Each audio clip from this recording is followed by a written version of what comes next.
Hey there, it's Cory here. And before we jump into today's episode, I've got something exciting to share.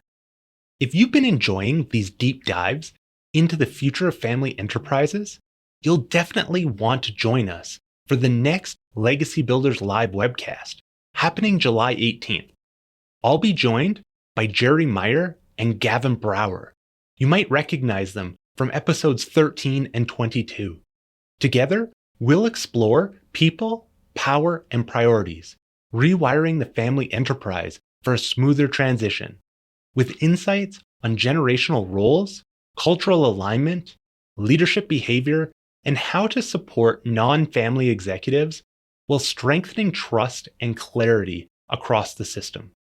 If you missed our June 12th webcast with Cindy Rabidoux and Leah Tolton, the full replay is available now.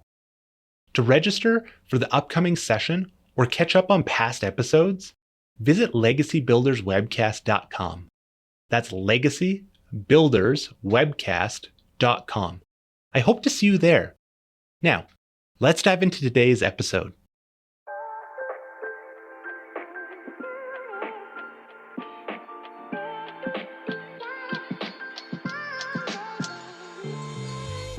Welcome to Legacy Builders, Strategies for Building Successful Family Enterprises, brought to you by Beacon Family Office at Asante Financial Management Limited.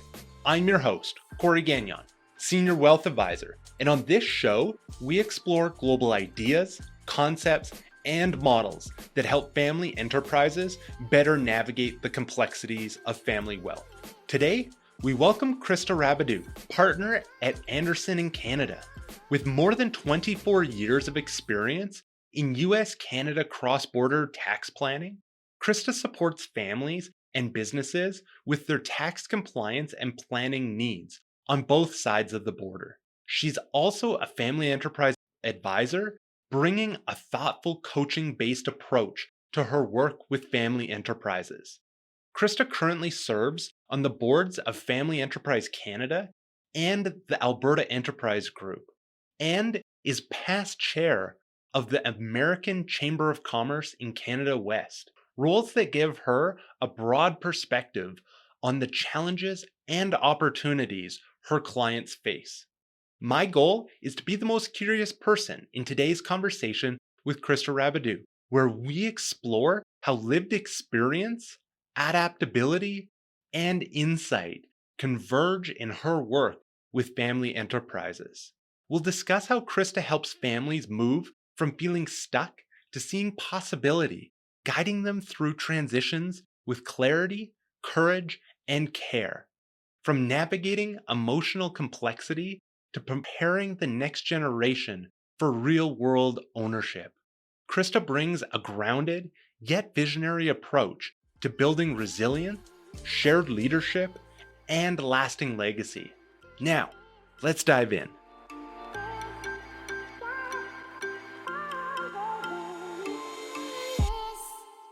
Welcome, Krista. We're excited to have you here today to share your wealth of knowledge and experiences with us. Let's dive in, shall we? Yeah, thanks for having me.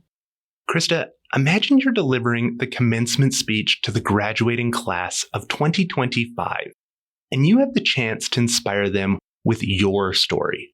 How would you begin your speech to convey the incredible lessons and expertise that you've gained along your career? Yeah, I think a lot of people, we make assumptions based on where we come from who we see we are today.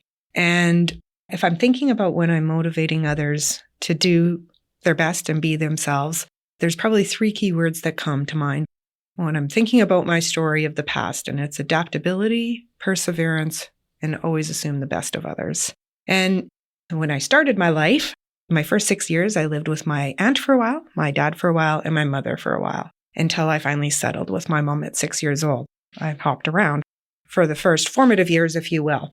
And I think because of that, I really learned that adaptability, different environments, different structure, different people. And there was probably points in my life where it caused me a lot of angst and trauma, I guess, if you will, if you want to put it that way. However, once I matured and through a lot of talk therapy and hypnotherapy, I realized it actually taught me an extensive skill of adaptability to be able to see things and adapt quickly and overcome obstacles. And I think that throughout life, we can all either take that mentality of, oh, poor me, I had to deal with, or we can go, what can I learn from this and how is it my superpower? And where have I brought it to life? So if I were to say, adaptability, what happened in your past is the formative years and perseverance. I didn't grow up in the best. I grew up in the low-income housing. I grew up in a world of be on guard, I guess, if you will. And that's where my perseverance comes in. I was a teenage pregnant young lady, got pregnant in high school, had my first child.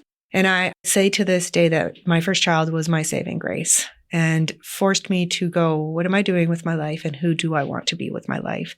Again, just that going back to my core of adaptability, I then had to persevere and say, okay, am I going to be this person who has been in this path?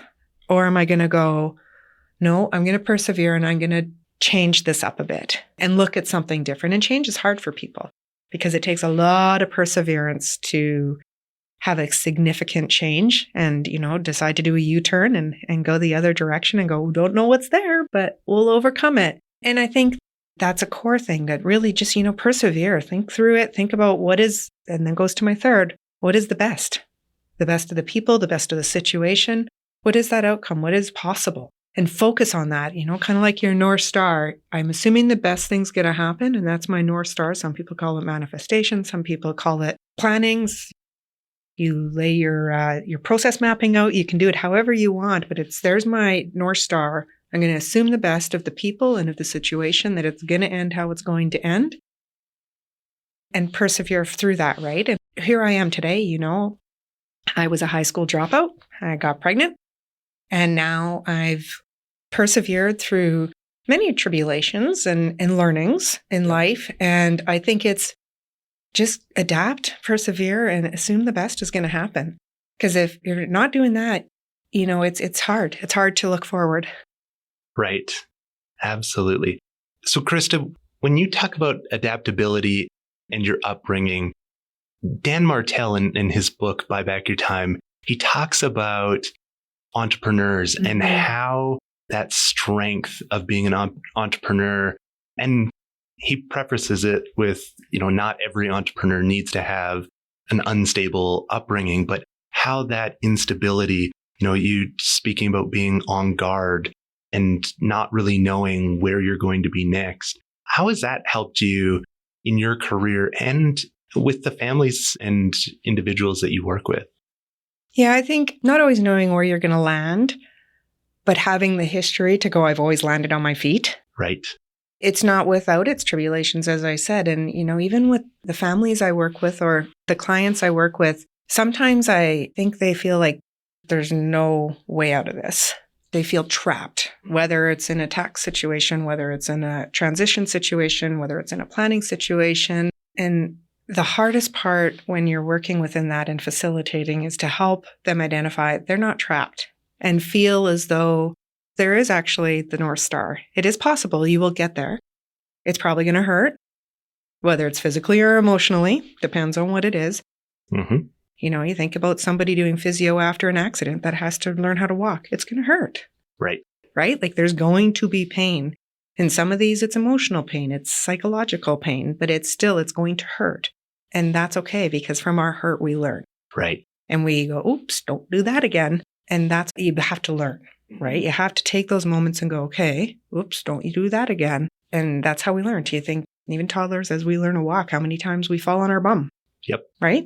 Oops, don't do that again. Yeah. Yeah, hold on to something that's smarter. So I think when working with people, it's just helping them get to that point that you're not in a cage. There's boundless pathways you can take here. And you're not in a cage. You have to identify what path it is that you want to walk down. Yeah. And so thinking about some of those situations that you've seen families or individuals in those systems that you are lucky enough to be a part of, where have you seen people where they feel like that cage is just so small?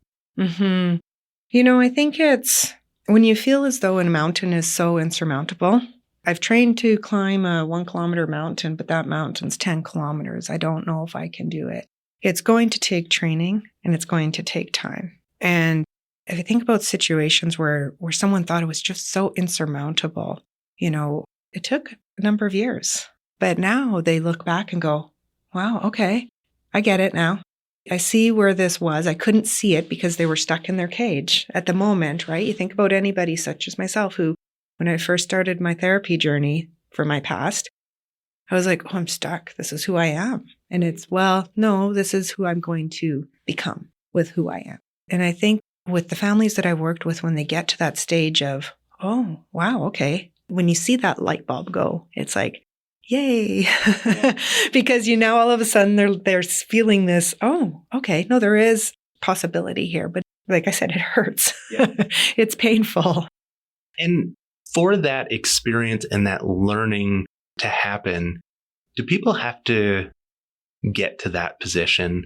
Or do you find that there are ways that you can help them understand from a position of strength, of success?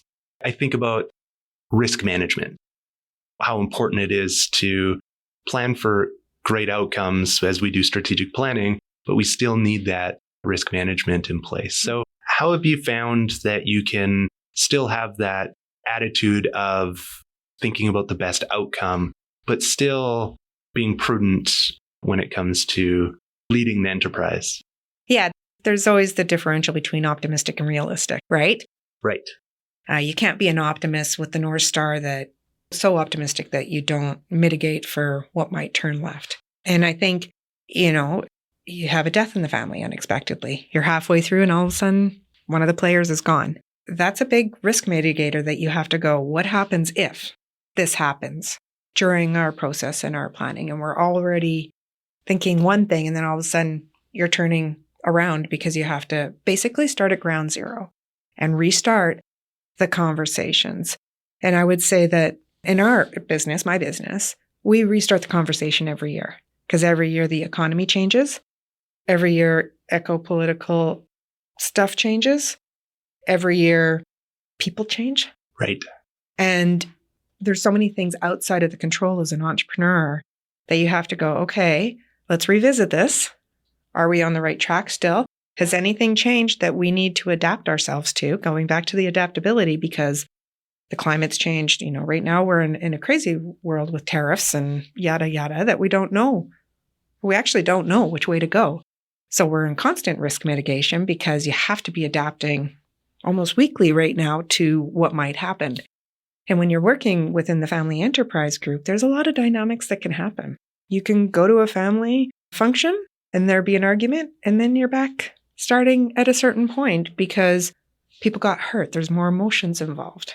And so, like I said, that adaptability and that perseverance. And yeah, the North Star is there, but it can't be without the ensuring you have proper governance for when something comes up, you have the tools to be able to turn down a lane that you hope you don't have to go down, but it's there for you if you need it.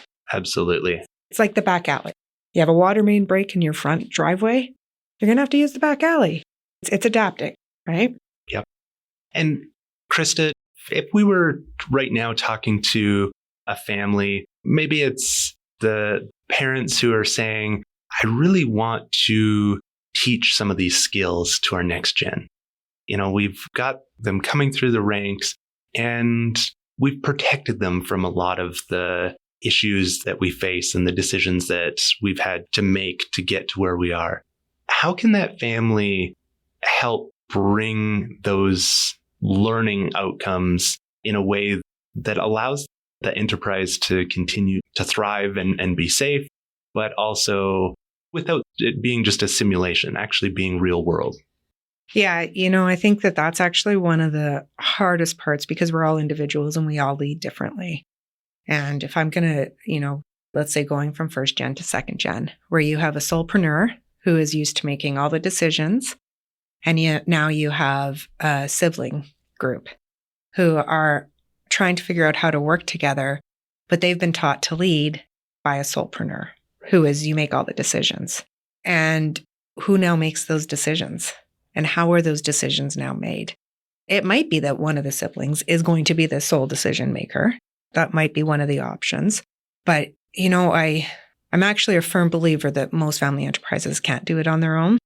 Even ones that think that they've been successful in their transition on their own, there's always things that come up that they didn't think about because they are instilling their way of leading, their way of doing, their way of being into the next generation without the understanding of how are they differently, generationally, economically, emotionally. There's just different things that come up within them as a leader. How are they going to adapt? And what do they need to have in place to continue doing that? Some of my clients I work with, I do leadership development.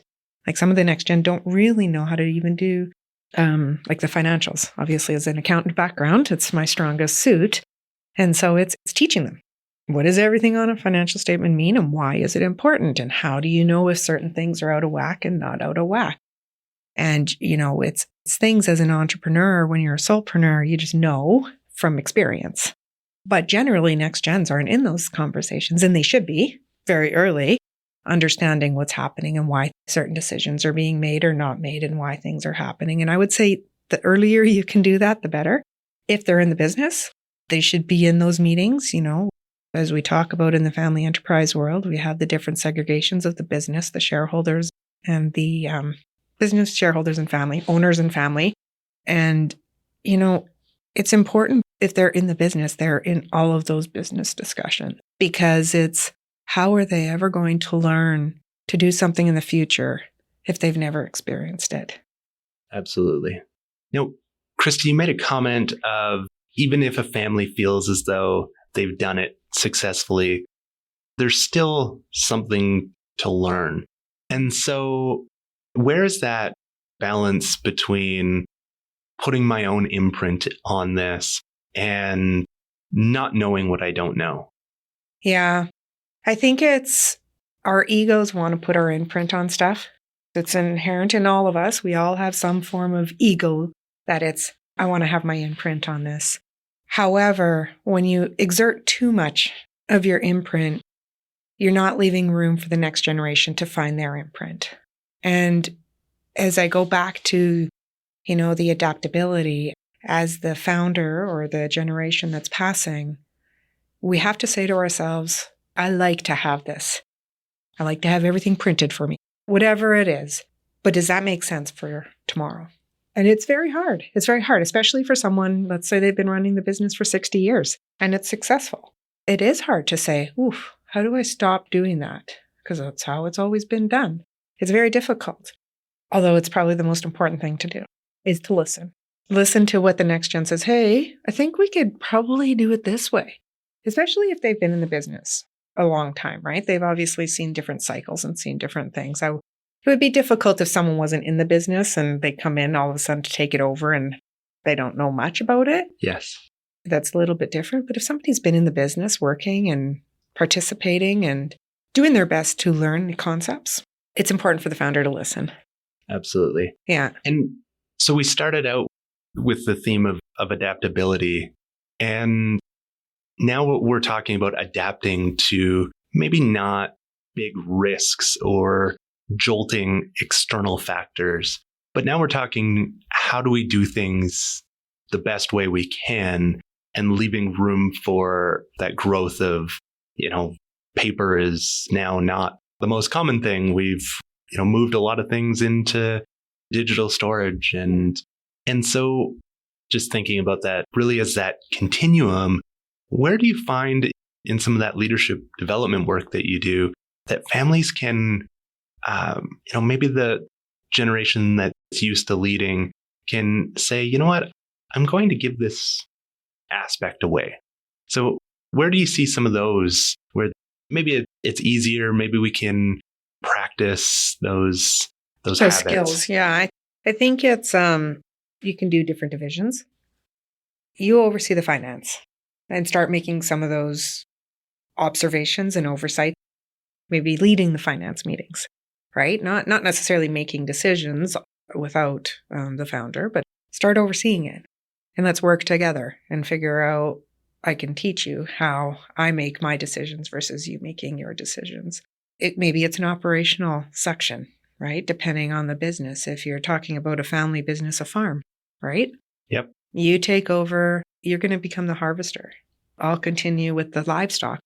You start managing the projects of all the harvesting and timelines and when you have to do stuff and when it has to, how many, hands you're going to need to support and et cetera. I think it's leveraging the different components of a business and breaking them into pieces and allowing people to work through those different pieces. And, I go back to my last thing, just also, assume people are doing their best, right? Instead of people are out there to sabotage. If the situation and the people are, if you make those assumptions that it's going to work out, it's going to do this, there's going to be bumps, there's going to be bruises. But like I said, you had to fall on your bum a few times before you learned how to walk. And it's important. Protecting someone too much can also be a detriment to their learning. Let's go a little bit deeper into that one. Yeah. If you never let someone fall, where's the lessons? Right. You always hear the do as I say, not as I do, which is completely opposite. Everybody does as they see, not hear. The actions we learn. And if we're not allowed to fail and fall, where's our self-lesson? Yeah. Right? How have we learned anything in this? How have we gotten that bruise so that we go, oops, don't do that again? And so it's scary, especially for people who are transitioning, to say, oof, what if my business fails? Right. That's going to hurt Yep. the family. It's scary. You have enough oversight that that's not going to happen. Or you have enough advisors that you trust that are supporting the family as a team. And, we talk about that a lot in the enterprise world, as a team supporting that family to make sure you've got enough checks and balances that there's going to be things that it's not going to fail, but it'll be caught before it fails. But you got to let the failure happen, at least micro failures. And Krista, what does enough oversight look like? Where is that balance of enough, but not too much? I'm a proponent that if you have strong people who have been in the business for a long time, oversight means participating in the weekly meetings. How are things going? Give me updates, give feedback, give stuff like that. Participating in the financial discussions to make sure things are looking as they are. What it doesn't mean to me is walking down the hall to the receptionist and saying, hey, you should be answering the phone one ring faster. Right. So it's getting out of those details that you're used to being involved in for every component of the business and letting it go. It's still important to have oversight. I actually do believe it's very important to have oversight throughout a transition because there's things, especially for a next generation who hasn't learned how to be an owner. They've learned how to maybe be a team lead. They've maybe learned how to run a department, or they've learned how to run a sales. But until you're an actual owner, it's a very different mentality than a team leader. Very different skill set. Very different skill set as well. Exactly. So the letting go enough so that they can get the experience of what it means to be an owner. You don't collect your AR, guess what? Your salary's not coming. Yes. Right? Like it's those types of things of this is what it actually means to be an owner when your livelihood is the business. And if it fails, your paycheck stops. And so when we think about the different components of a business, it makes me think about wearing different hats. Mm-hmm.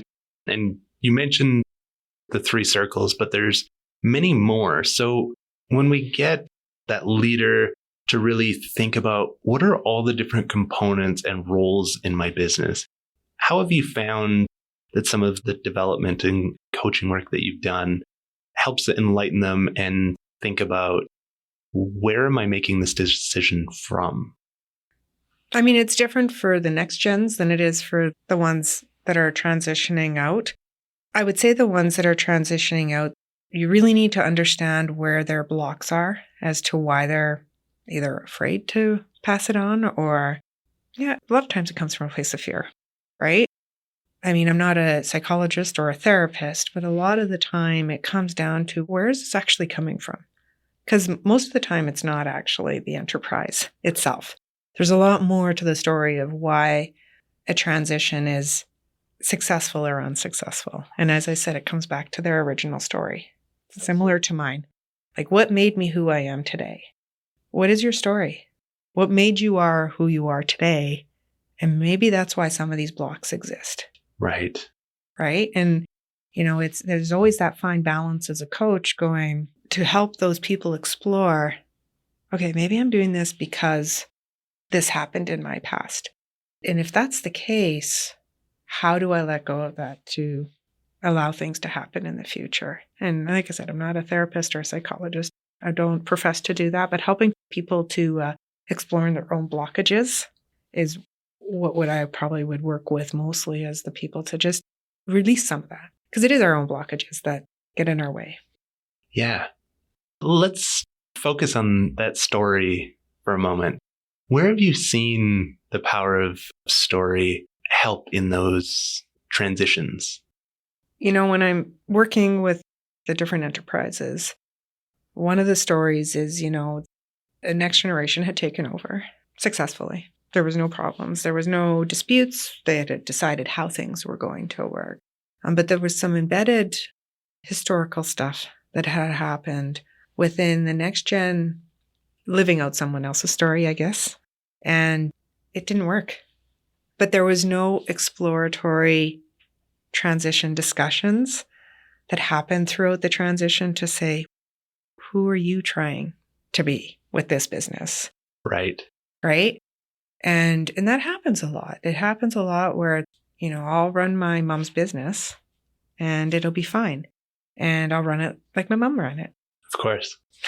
Right. So I'm just thinking about myself, and it doesn't always work because we're all different humans. We all have different visions. We all have different values. We all have a different core belief system. We might have a unified family one, but we have our individual ones. And so when it doesn't work, I think, is when you don't go through that full process of really doing the exploratory of what am I trying to achieve in the future? What's my vision or our vision as a sibling group? What is our vision? What do we want to be? I love that. Just thinking about that sibling partnership, and now it's not one person's vision. That's right. And just because that sibling group is running the business might not be, mom and dad might still own a part of the business. So how are you balancing what was versus what? Meeting the shareholder needs versus also making money for yourself. Yes. Yeah. I've had that conversation a lot that, siblings group's not going to run the business into the ground because they now need to make 10 times as much because they have to pay a lot more people. Yes. It's not one or two mom and dad anymore. There's a whole group of people that have to be paid with these profits now. They're going to try and make it bigger. Right. So thinking about that vision, Krista, how have you seen families really lean into that and say, we need to grow because there's many more mouths that are reliant on this? Right now in this day and age, there's a lot of fear because nobody really knows what's happening today. There's a lot of fear on what's happening in the economy, what's happening in the world, what's happening economically. And because that fear, it's unfortunately leading a lot of conversations and driving decisions.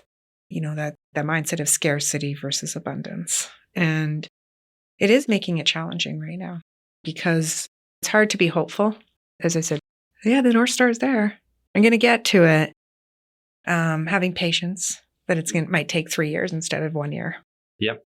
Right? It might take 5 years because of what's happening. But I think there's the importance of really slowing down. Slowing down. Entrepreneurs, we love to get stuff done fast. Absolutely. We love to push through, and slowing down. I actually think that's the thing that's important. Yeah. That's slow down to speed up. Slow down to speed up. Yeah.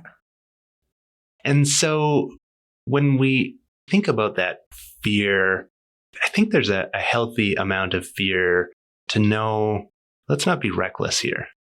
I also think about the other end of the spectrum of, it's just so scary, let's be done. And so a lot of these businesses are massive employers. They add a tremendous amount to our GDP. How do we ensure that we're actually making this environment something that the family can say, you know what, we're still going to do this and do it well. And there will be a future where we exist and can prosper and have that abundance. Yeah. It's interesting. I'm thinking of the Rich Dad, Poor Dad book. And in that book, it talks about there's a few things you shouldn't cheap out on: your accountant, your lawyer, and your financial advisor. I've actually added the fourth one now, and that's your family advisor. Yeah. Because in this world of transition that we're exploring right now, with a lot of baby boomers leaving the workforce, there's one of two ways this is going to end. The big companies are buying out everybody, and it becomes large corporation world overwhelmingly, whether it's through private enterprise, whether it's through conglomerate, whatever it is. The other way is you spend the time and step back and go, okay, we're going to have to do this transition. Let's start it now, because it does take time. And I don't know that I've seen one less than 5 years. I really don't. And it's going to hurt, and there's going to be pain. But at the end of the day, if it's part of your family values that it's important to keep this business in the family, that's the fourth category you don't cheap out on. Right. Because there's nothing more powerful than having those facilitated conversations. As much as we think we can facilitate our own conversations, I think about my own business with my partners. Our conversations without a facilitator are much different than with a facilitator. For sure. Because we have our own emotions that come to the table. So it's very hard for us to self-facilitate with our own emotions. And so having those advisors, whoever it is, but someone who's truly, well-versed in helping conversations to move things forward, there's really nothing more important in this day and age to converse. I think the biggest roadblock to future is lack of communication. Dr. Thomas Dean, I heard him speak a few months ago, and he said this phrase, and it's going to stick with me forever. And he said, silence kills wealth. Yes. And it's true. You don't talk about it. It's the destroyer of wealth. Absolutely.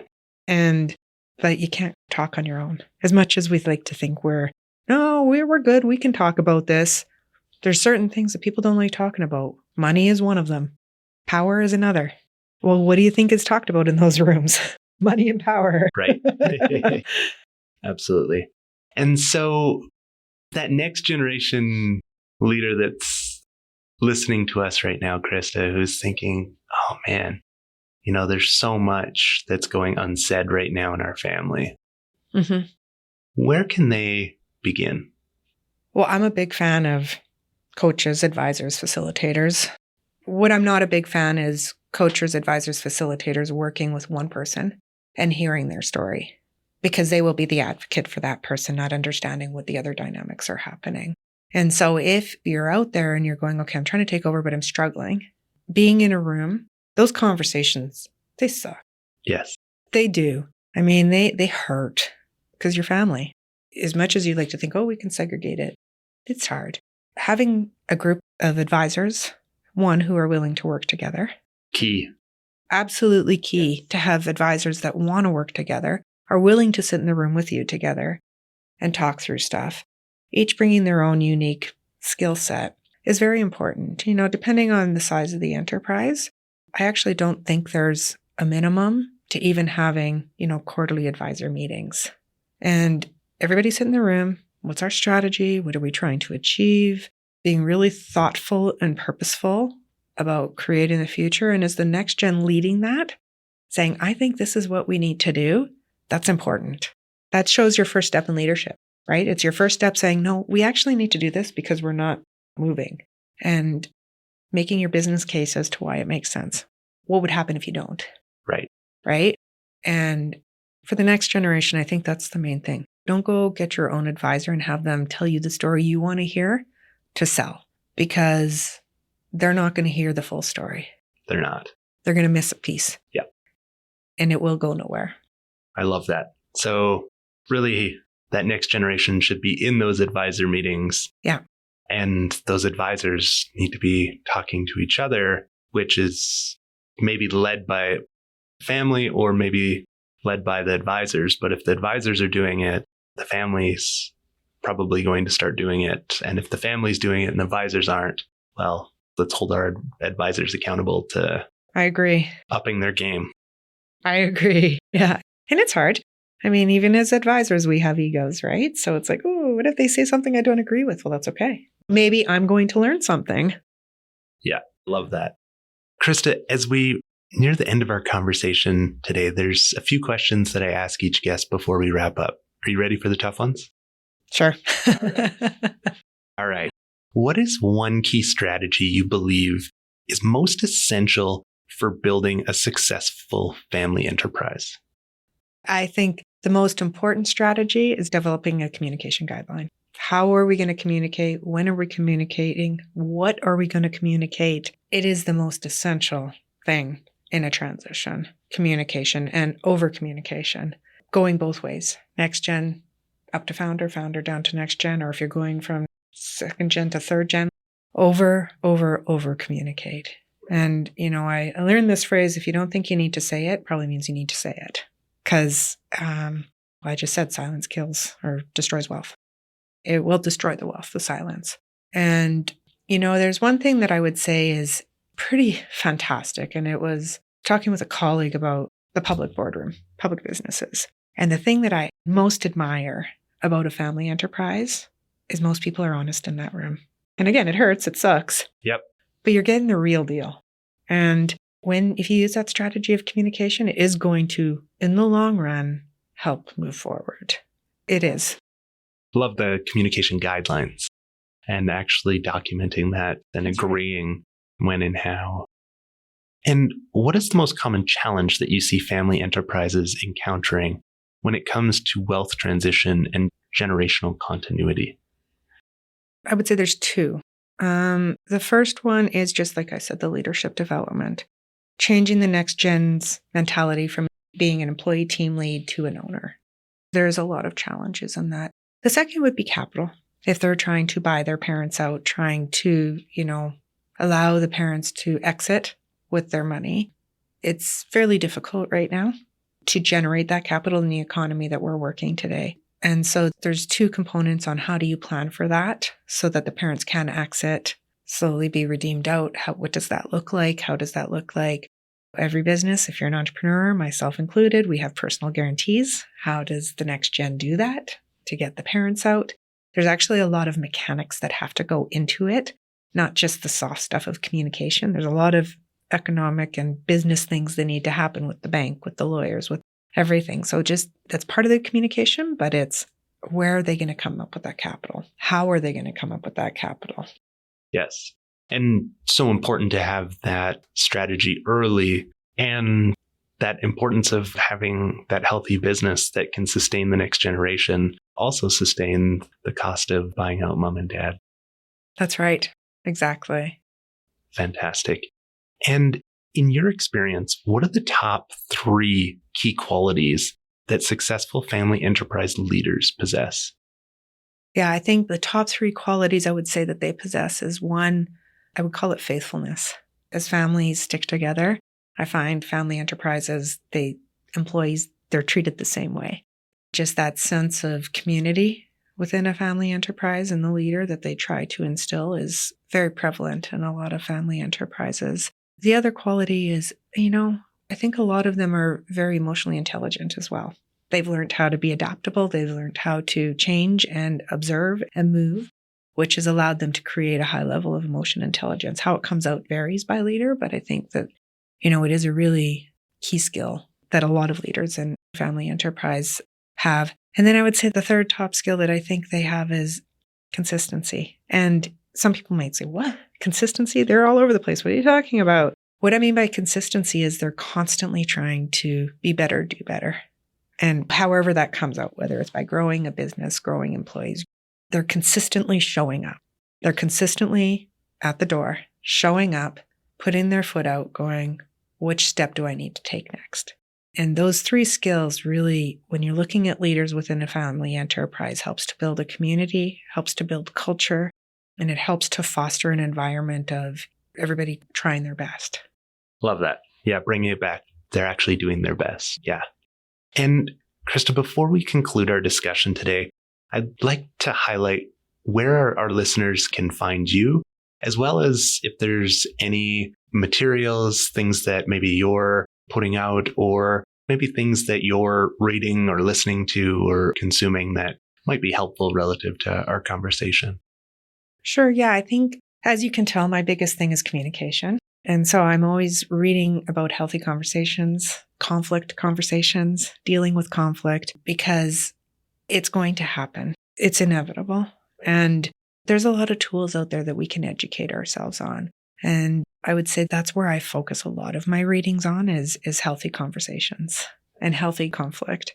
I went myself and got certified SDI, which Strengths Deployment Inventory, which is a kind of like a personality thing, but it really focuses on what are our strengths and what are our overdone strengths. So I use a lot with that, my families, to help them understand how they're communicating with each other and why there might be conflict when they're working through stuff. And so through Andersen, which is the firm that I'm a partner of, we really try to just, it's that trusted advisor mentality. It's everything is customized. We don't do piecemeal work. It's absolutely customized to whether it's our tax clients or our family enterprises that we're working with or our other enterprises that we're helping with leadership development. I think there's just so much power that comes back when you can create a communication foundation. Fantastic. And I wanted to make sure that we covered everything today. Is there anything else that maybe we didn't get a chance to touch on that you'd like to share? No, I think being an individual who's overcome a lot of mountains, I would just say out there, it hurts. It does. But you'll get through it and find your community. I think about Family Enterprise Canada and the community of family enterprises that are there supporting each other as well, not just advisors, but the family component of it. I so strongly believe in this. I joined the board of Family Enterprise Canada because I want people to realize they're not alone. And I fear a lot of families think that what they're going through is not normal and shame on them. And so they're kind of hiding and dealing with it in silence, but it's not the case. It is. All of you families out there are dealing with the same thing in transition. Different levels of things that are happening. They're all going to feel some component of it. And so being in a room with other families, going, oh, wait a second, I'm actually not alone. I mean, this is maybe not the right analogy, but you think about Alcoholics Anonymous, where you surround yourself with community of people who are growing and trying to be better. It's the same type of philosophy. You're trying to grow, you're trying to be better, you're trying to learn how to do this. Learning from peers is important as well. If you don't have the funds to pay for an advisor, surround yourself with peers that are going through the same stuff and helping to support each other and learning from each other. And having that peer-to-peer coaching is massively important. Massively important. Where we are, Calgary, there is communities out there that host sessions for next generations to get together and have communications. We're lucky to have that. Yes, absolutely. Well, Krista, thank you so much for taking your time to share your experiences, stories, your expertise with our audience. I learned a lot and got a lot out of our conversation, and I know that our audience will as well. So thank you. Awesome. Thanks, Cory. Appreciate you having me.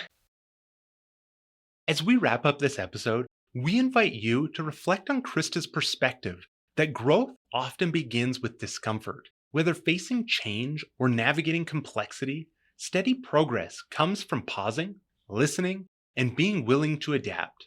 Whether you are a part of a family enterprise or provide consulting to family enterprises, Krista reminds us that effective transitions are built on clarity, shared learning, and the willingness to make space for new voices in decision-making. Throughout our discussion, we explored the role of emotional awareness, structured support, and collaborative leadership in preparing the next generation for ownership. Krista highlighted how deep listening, clear governance, and purposeful dialogue help families move through uncertainty while staying aligned with their long-term goals. These reflections offer a valuable foundation for those committed to building enduring legacies within their family enterprise. For families navigating leadership transitions or seeking to strengthen generational collaboration, Krista Rabidoux offers both technical expertise and real-world insight. You'll find her contact information in the show notes, along with resources to further support you on your legacy building journey. Thank you for joining me, Cory Gagnon, your host of Legacy Builders Podcast. It's my personal passion to explore with you these topics related to family wealth. If you enjoyed today's episode, you can subscribe on Spotify, Apple Podcasts, or your preferred podcast platform. And don't forget to share this episode with family, friends, and colleagues who you care about. If you'd like to help support this show, you can do so by leaving a rating and review. If you have any questions about anything shared on today's episode, or have topics you'd like us to dive deeper into in future episodes, please let us know by emailing beaconfamilyoffice@asante.com.